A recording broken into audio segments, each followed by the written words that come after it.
Switched On IT is proudly brought to you by Oz Hosting, Cloud Made Easy. Welcome to Switched On IT.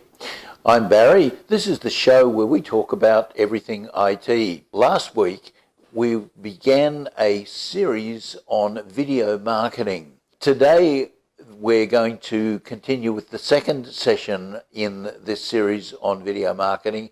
And today, Doug and Ray are going to talk a little bit about the kinds of content that you can create, so the kinds of videos that you can create for it. Doug and Ray are with us now.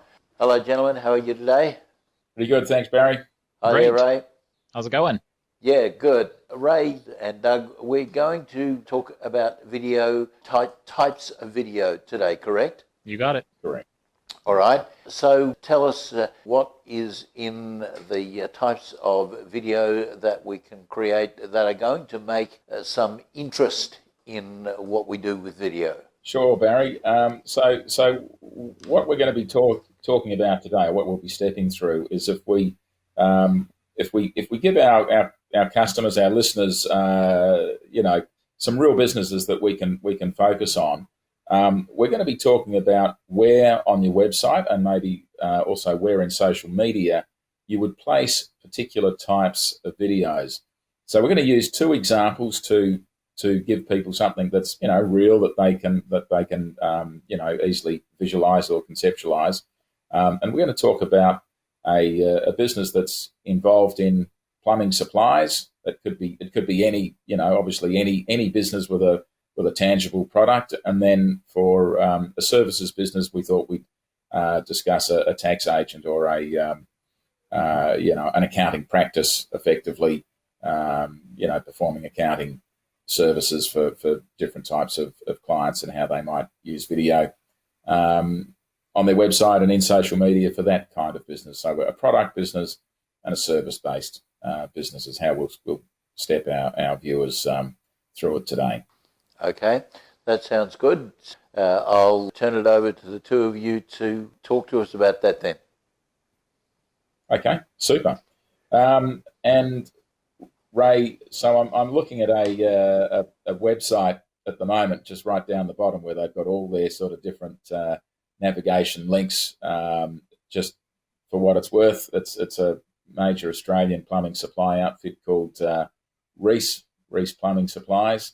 They've got a bunch of business units in the business: bathroom and kitchen, plumbing, irrigation and pools, civil works, HVAC, that kind of thing. And obviously they've got product information for all of these areas, and material data, safety sheets, safety information, technical information, and there's links to all of those different types of content on their website.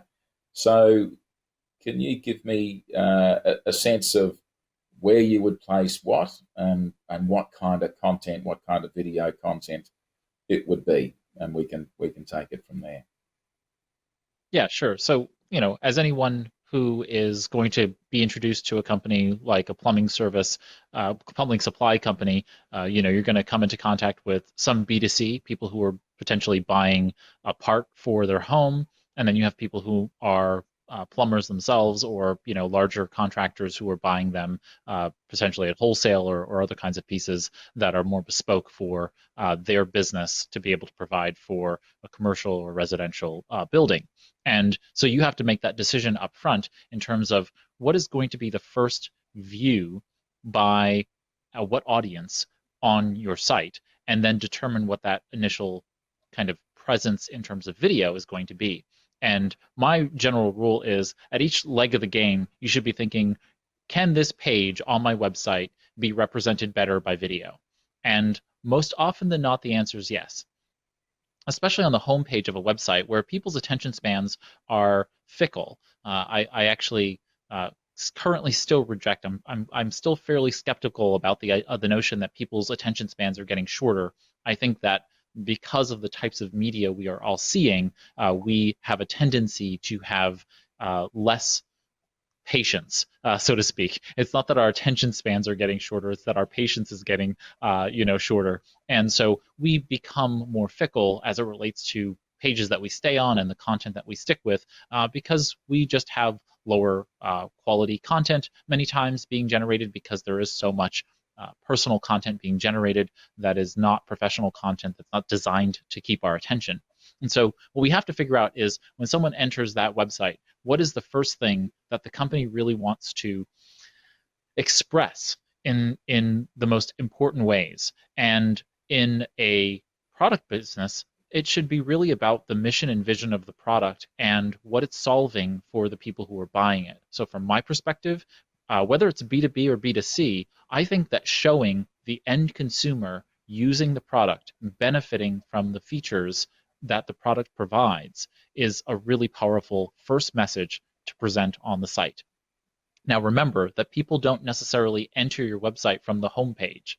So you have to figure out what are the primary landing pages for people when they land on your website, and determining whether or not that entry-level video needs to be placed in particular places, or whether you need customized video in each of those locations for those real main entry points. So say you have a really well optimized page, a page that gets ranked highly on Google or the other search engines. Is that page going to be an entry point for people? And what's that primary message you want to show about the benefits and features of that particular product? And again, benefits before features. So you're going to show the benefits up front, and then you might want to talk about the features. But that's really important for being able to represent the emotional aspects of the video that you really want to push forward when someone is just getting introduced to the brand. You really want to send an emotional message first. Remember, our brains make decisions emotionally first, rationally second. And while we tend to think we make rational decisions as humans, we actually make irrational, emotional choices first, and then we justify those with logical, rational thoughts. So we need to remember that when we're doing an initial video, that needs to really be evocative. It needs to be emotive. And then we can follow that up with features and details and analysis that will get people to understand why they're making that first emotional decision about your product. Okay. All right, good. So then, with taking an example such as Reese, I would imagine that for them, what they're trying to communicate to their audience would be, number one, they have a terrific range of merchandise. You're likely to find what it is that you're looking for at one of their stores, regardless of how specialized it is. And I guess, one of the other elements there might be they're going to have knowledgeable staff, because, everybody, I guess, even, very experienced plumbers, technology's changing all the time, so they need to be able to have a discussion with somebody in store. So if they're going to communicate some positioning elements of their business that encompass those concepts, what sort of video content, how would you describe that, and where would you place it on their website? And or maybe we can deal with social media subsequently. Yeah, so I would think that you would think about this from the product pages themselves, right? Each product page that is showcasing your product needs to be thought of as an opportunity to really demonstrate the visuals of the product that sell it best. Now, you're going to have to make a decision whether that is, again, showing the product in use with the intended end user, and that's really useful. So if you're selling dog chew toys, you want to show dogs playing with those chew toys in the video.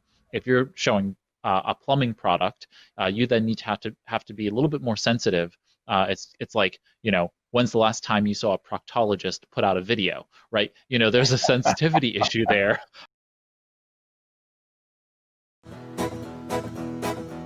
We praise the colorectal surgeon, misunderstood and much maligned, slaving away in the heart of darkness, working where the sun don't shine. That you have to be mindful of. So plumbing is the same thing. You're dealing with potentially running water, but you're also dealing with potentially carrying away wastewater, and so you need to represent that in as positive a light as you can, and that means potentially showing the end user not necessarily using the plumbing for its intended purposes. You have to kind of use those parts and pieces in ways that show off things that people feel acceptable about seeing, right? And so this ends up being, there are some taboos associated with, using the bathroom and all kinds of other things. So, a sink and washing your hands with and seeing the piping coming in and out of the house, and that piping showing wastewater being taken out of the home, just darkening the water, that kind of thing, all very easy to do. But if you're showing something that is, say, the valves, or a toilet flushing tool, or those kinds of things, you have to think these things through. How do you best show the product in the best light? Which may mean that for things that are a little bit more sensitive, you might just show say the bidet just on a swivel and rotating in a 360-degree video, so that it's just continually in motion, going around in circle.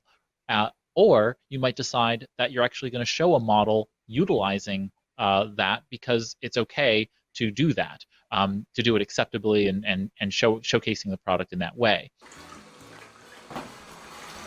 Oh gosh! Oh wow! Oh God! Jesus! What the is going on?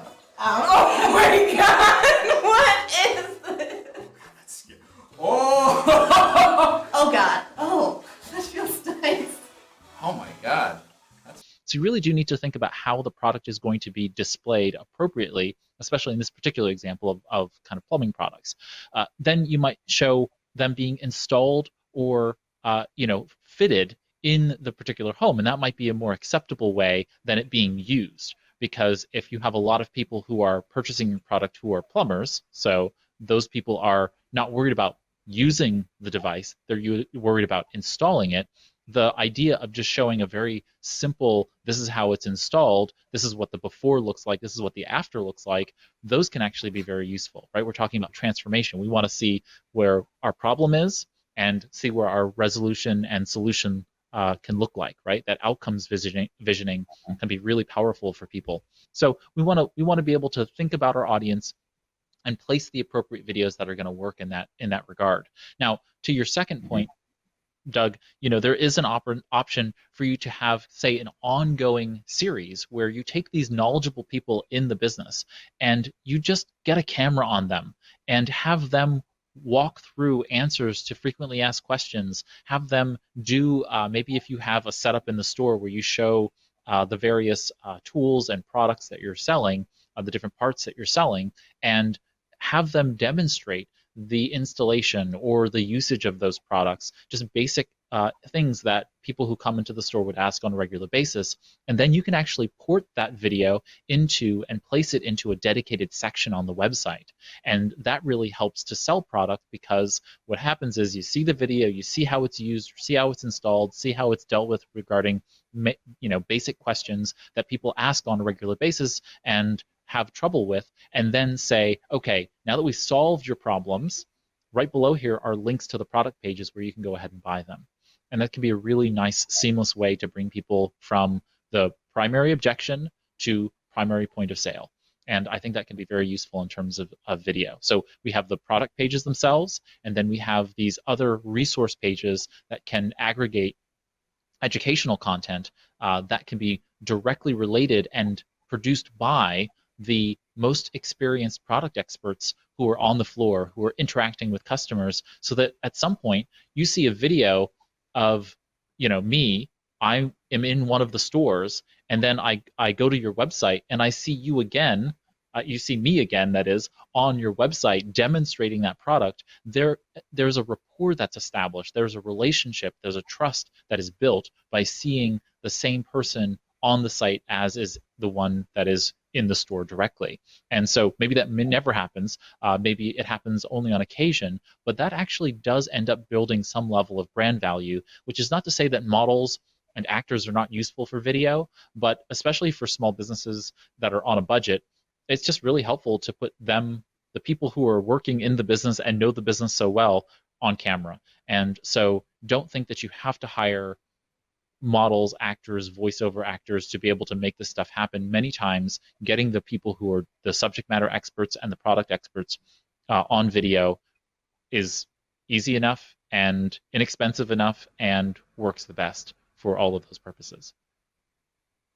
Okay, so and going back to the plumbing supply shop and their website that I'm looking at, Reese, it would be so easy, wouldn't it, to have your expert in bathroom and kitchen, maybe your expert in the actual sort of plumbing, the pipes and the connectors and the 90-degree connectors and the 45s and those sorts of things. And then you've got your irrigation and pools, which is another area of specialisation. And then you've got civil, which is, probably relates to drainage and, how you handle sort of water damming up behind civil works, with drainage materials and those sorts of things. So, certainly there's plenty of opportunity for subject matter experts to get on board. And I guess, Ray, you could use you might use the same video in multiple places, I'm guessing, FAQs and product areas. Would that be recommended by you, or how else would you see them being used?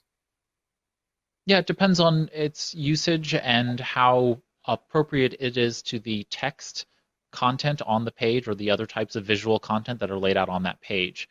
For example, in that same scenario of the plumbing supply company, you might have longer form video like webinars that are done in a live capacity, but then archived and placed onto the website in a resources section, in a resources library that goes into real depth for a particular topic. So say in the irrigation system, lawn irrigation system supplies, you might do a whole series of pieces that are about the individual steps and the supplies, the products they sell in line with that, right? So these are the valves, these are the shutoff valves, these are the various irrigation tubes that go along the lawn and get dug up and put down. These are the the various other parts, right?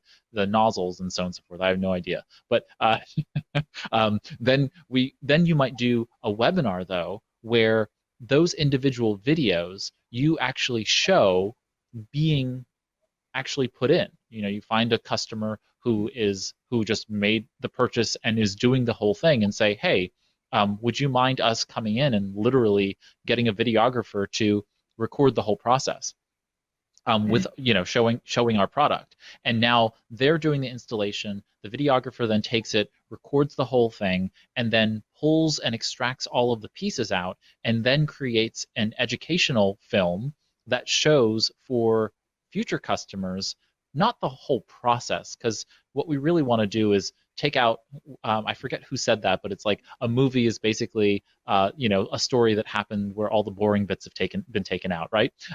You want to really do that for these types of educational films, which are in essence highlighting not the work being done, but the transformation utilizing your product. And that's the part that's going to be really interesting. And so at some point then you can do this whole kind of, it's a montage, of these little video clips of showing the process being taken over. And you can even do this with a live audience then, putting up the video and you talking over the video, the entire process and what the various parts were, and maybe some of the hiccups that people experience along the way. And that helps the existing customer base or new customers learn how to use your products best, and empowers them to want to buy from you because they have established this level of trust that, hey, you guys really know what you're doing. You have the products that I need, and when something goes wrong, you have the resources that I need to be able to talk to you about how to fix those problems so I can come out with a happy customer on the other end as a plumber or as an irrigation system installer or otherwise. So we have some options here that really allow us to spread, a wide berth in terms of different types of video. So I use that example because yes, you could do a long explainer video where we do this very long piece, that could be 30 or 60 minutes long, or we could take that same video that we recorded and just literally take little tiny video clips, put a voiceover or have someone voice over the little clips, and then that becomes a playlist that you embed on one of the pages and is just there for people to resource individual clips that they need at that very moment in time. And again, we're placing a listing, a catalog, maybe a PDF catalog with links to all of the product pages right there on the page. We cannot forget that, especially on an e-commerce site or a product-based business, what frequently happens is we do all of this work in terms of explanation and really selling the product, except the part of selling the product. And so I see this all the time. One of my number one audits that I do on e-commerce sites is, do the materials on the site, do the sales materials actually lead to sales pages? Do they bring someone closer down the funnel, or do they leave them stagnant?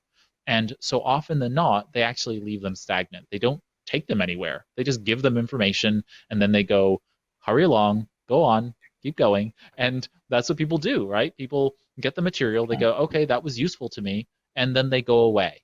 And that's not what we want. It's akin to any shopping experience that's well done by a grocery store. Typically, you see this. You walk into a grocery store and you have to purchase something in order to get out of the grocery store. I think we've talked about this before in past episodes, but if you go into a grocery market today, walking out of a grocery market is very difficult because they design it so you enter in one place and you have to kind of meander through all of the parts of the store in order to get to the checkout, which is the primary exit point for you to exit the store. So purchasing is the natural culture that is created through the retail experience. We want the same thing on our product websites. So what is it that you want people to do subsequent to looking at any material, any video on the site, really any content on the site, is to then take that next step to get closer toward purchase. And so often than not, we don't think about those pieces. So something as simple as taking your product catalog and in your PDF tool, going ahead and adding links to the product pages for those leads people from the natural getting information that I needed about the product and being taken toward the next stage of the game, which is the product page or scheduling a call with a technician or with a technical salesperson to get me down that path closer toward the sale. Digital marketing at A1 Supercheap Tyres is paramount. With having local search on board, they're definitely a part of our business. They are like having a marketing team of your own. It's by far the most important thing to this business and surviving and growing.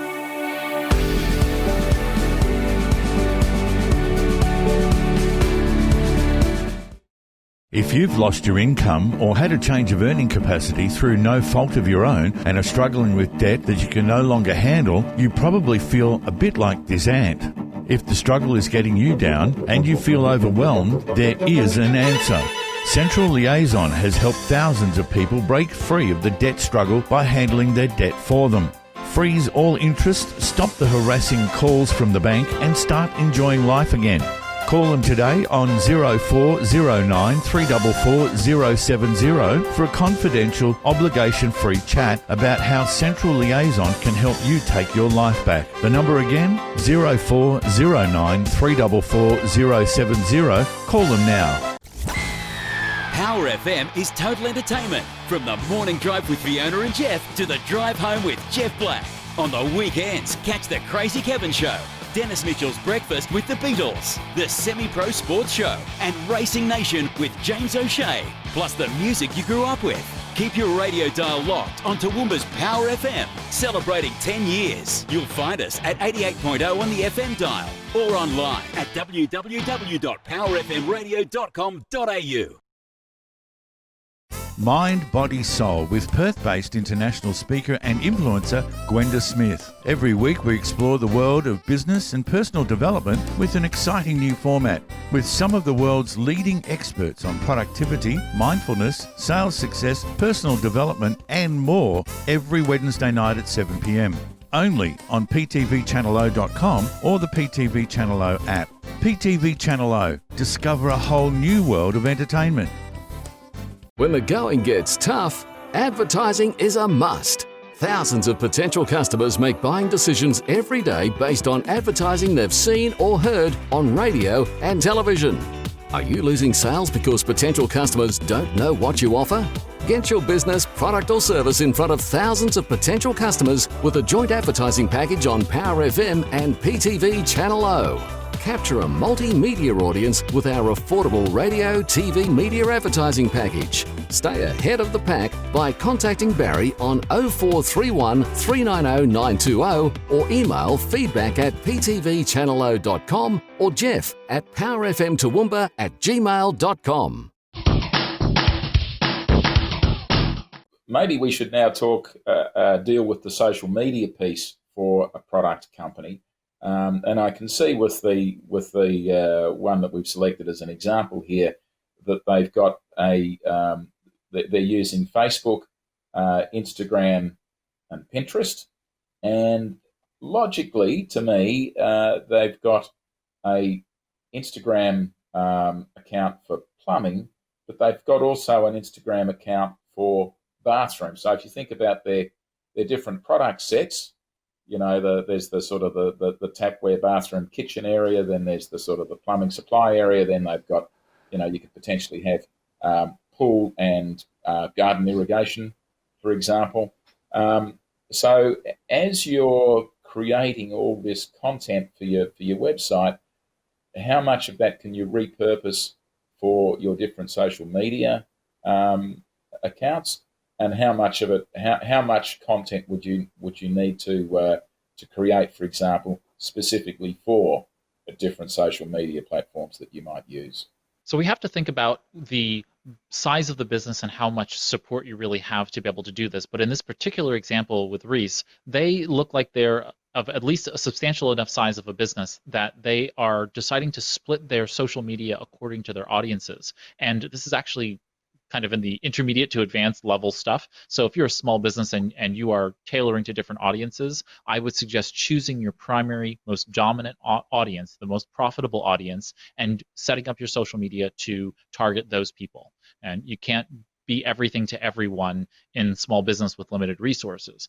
But in a business where you do have the resources, this kind of example is where this really can and should work well. That is to say, you want to design your social media to have a specific brand type.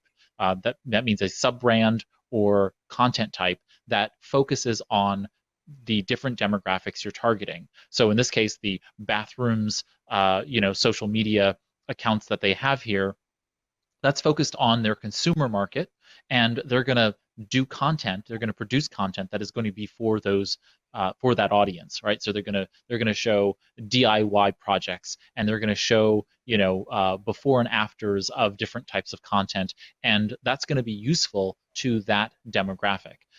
When we get to the trade-based organizational stuff, right? The trade Facebook, then you're designing content for them. And I think that this is really key to understand, which is that you're not going to be able to repurpose the content that is being shown to the consumer market, to your the trade market material is not going to be able to be retooled and used and repurposed for your consumer market. But maybe some of your consumer market content could be retooled and repurposed for your trade market. Right? So you have to really understand the types of content and the flow in which those things can be repurposed. The reality, though, is that the goals of those two markets are very different. If I'm a homeowner and I am looking for doing a renovation of my bathroom, that is very different than what content you want to produce if I was a plumber and I was looking, or a general contractor, and I'm looking for supplies that are going to help me stand out and differentiate for bringing more customers to my table for more projects. So there's just a different set of concerns, right? My concerns are cost, having the available products in the right time frame, having the inventory available and ready, having good financing options as a business. There are all of these pieces that need to be put into the content stream that are going to be more useful to me than pretty pictures telling me how lovely my bathroom can look, right? That's not what I'm looking for as the tradesman. I'm looking for concrete answers to questions that lead me down a better path business-wise, and it really makes my life easier, right? Because that's going to be the biggest issue. Whereas on the bathrooms kind of home renovation side, it might be about effective pricing, effective financing. But this is also where they can actually marry together, because what you could do is Reese could, in essence, say, hey, by the way, we have this database of tradespeople, and we can pair you up with the right person. We can get you financing so that the tradesperson gets paid on time, on budget, on those kinds of things, and you finance through us or finance through an intermediary, third party, that kind of thing. I don't know if they have that, but like those are the types of content pieces that could be really useful in that environment that wouldn't be the same content being used in those different spaces. So if you are of a size that you can do that, yes, absolutely. Bifurcate or split into as many different sub brands as necessary for social media purposes, and those content streams are going to have different goals and different funnels to bring those people down those tracks. Then what gets repurposed are actually dependent upon what type of content is produced and whether or not those audiences will care about that type of content. Right. Okay. That makes perfect sense to me. So, I think the bottom line is that you will still be producing quite a lot of content which is specific to different social media platforms. It'll be, I guess there'll be some content that will slot straight in, but plenty of content where it's just not going to work for a variety of reasons there. The next example we were going to take on, and we've probably covered a lot of this already, I think it's directly, in a sense, translates straight through, is we were talking about, an accounting practice and the sort of video content that they might be producing in terms of, branding kind of things, and then maybe, FAQs and sort of product/service related videos. Are there any sort of significant differences there, or do you see it sort of translating pretty much straight through in the same way we've just discussed for a plumbing supply business? Yeah, so this is where the differences, they diverge pretty clearly when you're talking about a product-based business where you're trying to show the product in usage and the benefits of the product to the individuals. There's less focus on people in the sense of the people who are providing the products, who are manufacturing the products, and so on and so forth. There's some level of that. Obviously, we talked about product experts and talking about that, but we're not showing people making the product necessarily. You could, but it's not necessarily going to be the primary video content. In a service-based business, people do business, especially service-based businesses like a tax chartered accountant or those kinds of professional services. They do business with people they like. They do business with people they get to know, they get to like, and they get to trust. And so you have to establish that rapport with people. And so, for example, on those primary landing pages for the website, homepage plus whatever major pages get visited first, you need to immediately establish rapport with an individual you're going to be working with. And so this is one of those cases where if you're the accountant or if you're the named partner that is going to be working with people, or that's just heading the firm, this is a really great place for the origin story. If you're the named partner of the tax practice, then you should be able to look at the camera and have a conversation with people who are coming to the site and telling them the mission and vision of the practice. What is the primary value system that you have for the organization? And people sometimes misinterpret values. I don't care about your moral values or even your ethical values. I just mean the things that you measure. Okay, so values are literally the things that you measure in the organization. And so, for example, something that might be a value statement for the business is that every customer walks away happy. Right? Just make something simple like that, right? That's a value statement, and that is a standard by which the company holds itself. That's a brand message that should be communicated upfront from the top down to every person who visits the site. A little bit of introduction about yourself and what made you start the firm, maybe an origin story, could be useful in those cases. You want to keep these videos to really under a minute and a half tops, and you really want to convey the most important message that you possibly can to that initial visitor. That's going to be the difference between them staying on the site and continuing to visit the site, which means that there's kind of three parts to it, right? There is this primary values, origin story piece to it.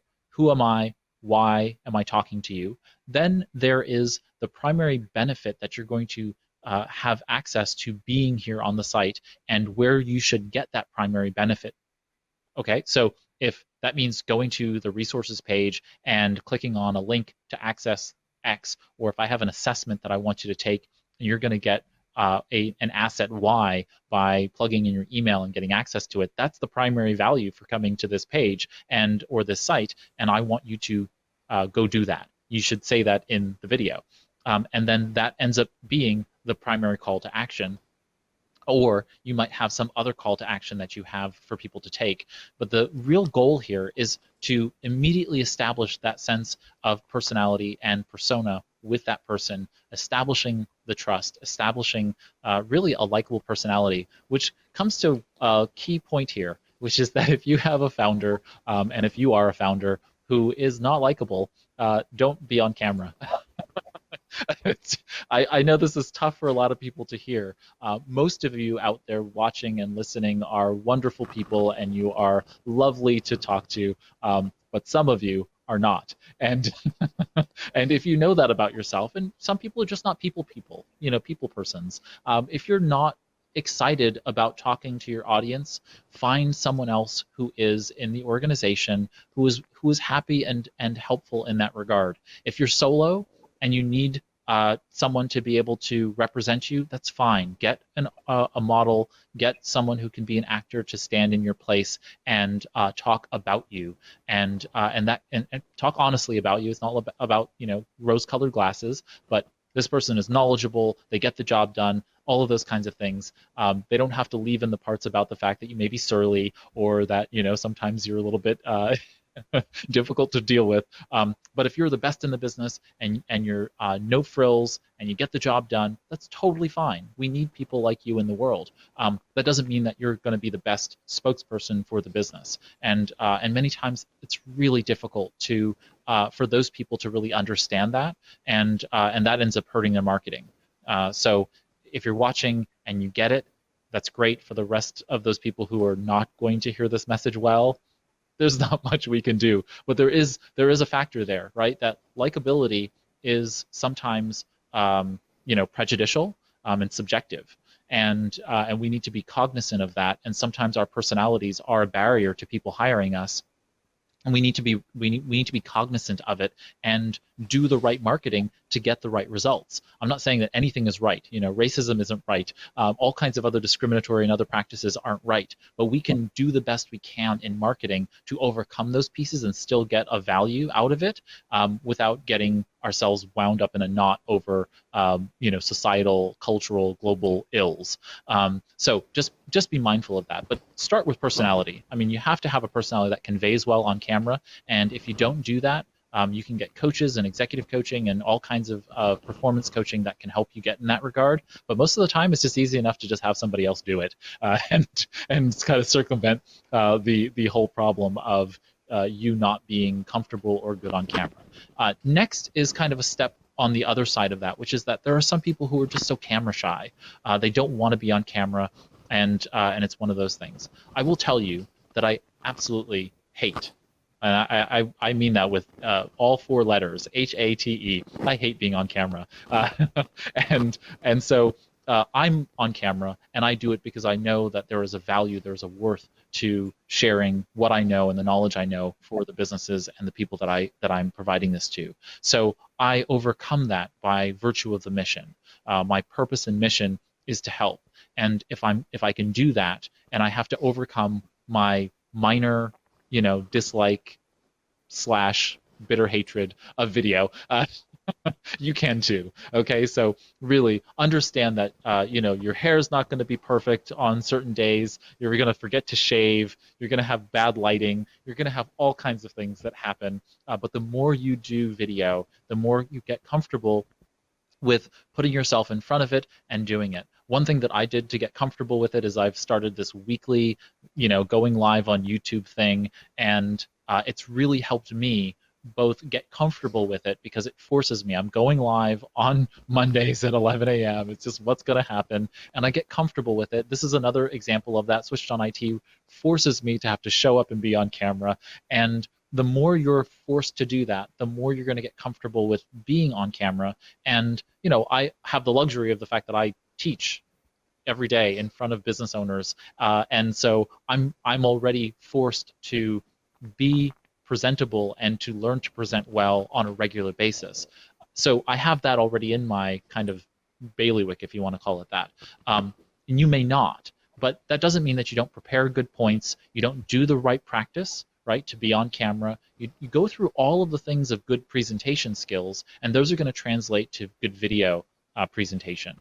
And so practice those skills, be comfortable in front of the mirror, and then get used to tolerate being in front of the camera. And so for those of you who are shy, just understand that. And so video explainers are difficult sometimes to do with all of the various things that happen in terms of demo breakage. I do at least one demo video a month where I bring a tool up on screen, and without a doubt something goes wrong, no matter how much you practice. And so just understand those things are going to happen. People are understanding of them, and more to the point, I actually like having things break on screen because then people know, okay, this is how it breaks when someone's demoing it and they know what they're doing. This is how they fix it on screen with you live. I can do that too. If I see someone who's an expert in a tool and they come across a problem, I go, whew, at least it wasn't me, and which it usually is. But then I also know that fixing it on camera shows people that I know what I'm doing. It's not like I don't know what I'm doing with that tool, and it usually helps people because it's something they're going to experience in the course of using the tool as well. So that might be a digital product, it could be a physical product as well. So I think there are a lot of good reasons for having errors happen on film and happening for people, and just showing that you're resilient and there's no stomping your feet and cursing and getting frustrated with things. Just take a deep breath and move on with whatever happens on camera, and you'll get better at it. So there is that piece as well. So there are kind of two sides of that, as I said. There's the really difficult personalities, and then there's the shy personalities, and that leads us to my only final kind of tip here in terms of content types. And this leads us to the screen-based videos where you're voicing over something else. So you could put literally a static image on screen, or you can put your product on screen. Even if it's your website, you can put your website on screen and walk through and talk over the content. Now, is it going to be the best video to get to know you if you have just a photo of you? If this were just my headshot on screen and I was talking, it wouldn't be the most effective sense of you getting to know me. But it's better that you do that than nothing at all.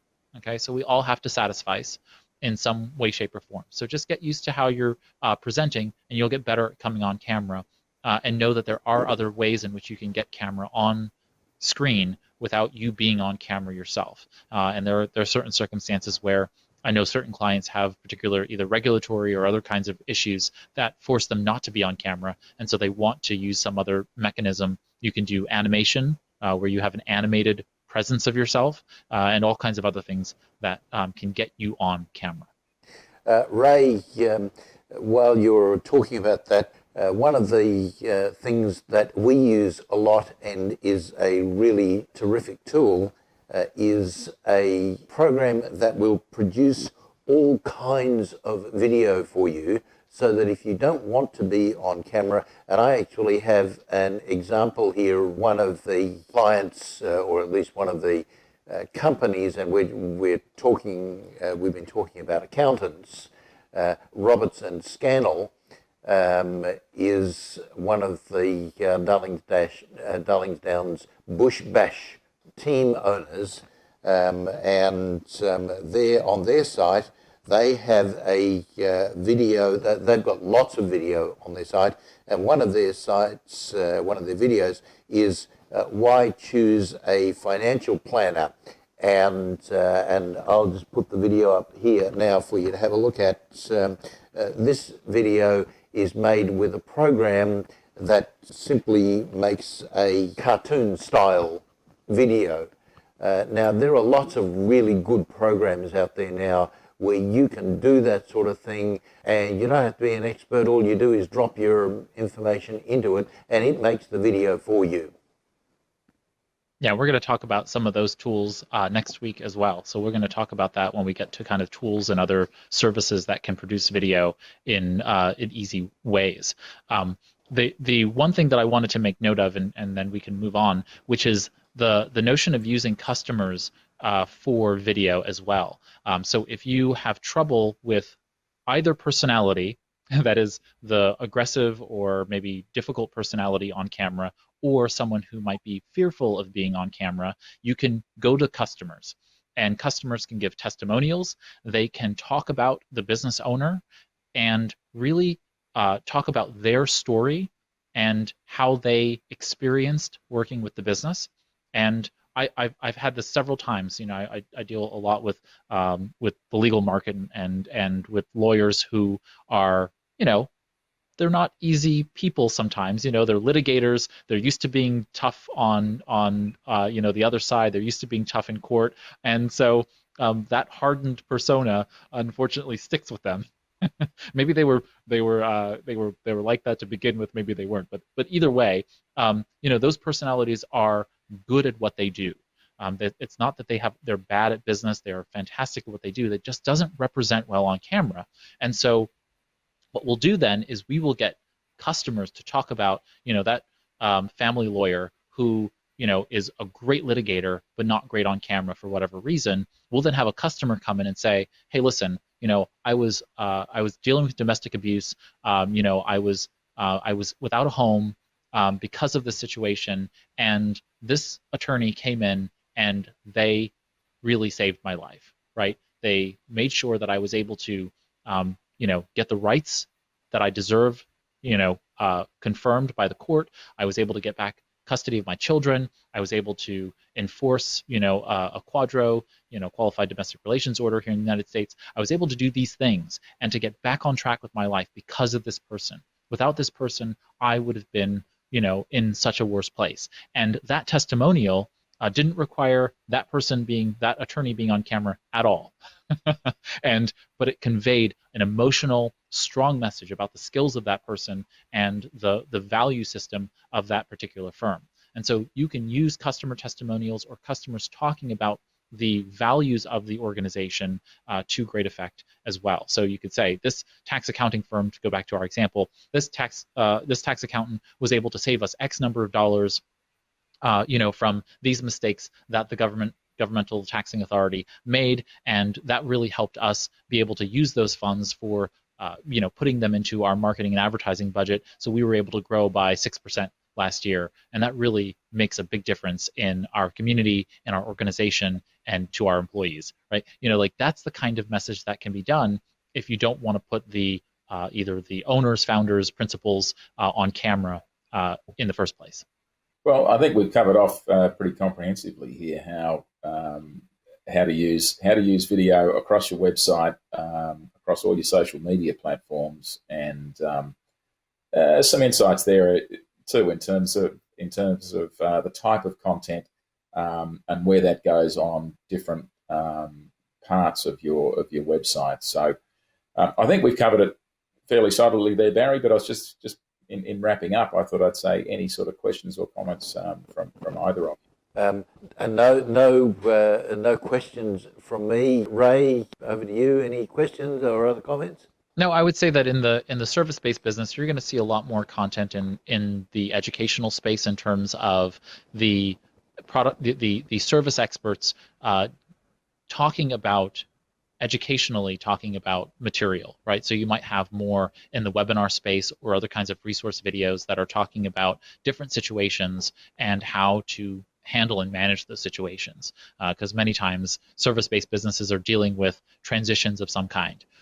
So whether that's a lawn care service where you're talking about changes in seasons, or a tax accountant that's talking about tax season and the need to transition from one tax year to another, or transitioning your sales and accounting system, your CRM or your accounting system from one system to another, there's always some kind of transition in place. So really think about from a service-based business perspective, what are the transitions that your target audience is experiencing throughout the year or when they are ready to buy from you, traditionally around those transitions, and then put educational material out about those things. And so it's not a specific content type, it's that it becomes a part of all of those pieces, right? Because you might do a webinar, you might do a company culture video, you might do a webinar series, all based on that particular transition. And that's going to be very useful to educating across the board, right? It might be a series of social media posts where you do short little videos that are posted on Instagram and Facebook page and so on and so forth to educate people about that theme of that transition, and everyone who is dealing with that transition then get to coalesce around it. So start to think strategically about how the service business is really dealing with transitions, and then create content that in video that is going to be strategically aligned with that particular transition. Yeah, terrific. Okay, that's great. I think that we've covered off some interesting perspectives there today. Ray Sidney-Smith from Washington and Doug Endersbee from Oz Hosting in Sydney. Thank you for your time today. We will have another session in this series next week. We'll see you then. Thanks, Barry. Thanks, Brian. Thanks, everybody. You've been watching Switched on IT. This is the show where we talk about everything IT. Don't forget that if you missed last week's session, you can pick up that session from our video on demand. Just go down the left-hand side of the site and you'll find Switched on IT. You'll find all of our sessions there. If you've got any questions, anything that you would like Doug or Ray to cover off, please send us an email. The address is feedback@ptvchannelo.com. And we will pick this up for another session in this series on videos next week. Until then, take care, and we'll see you again next time.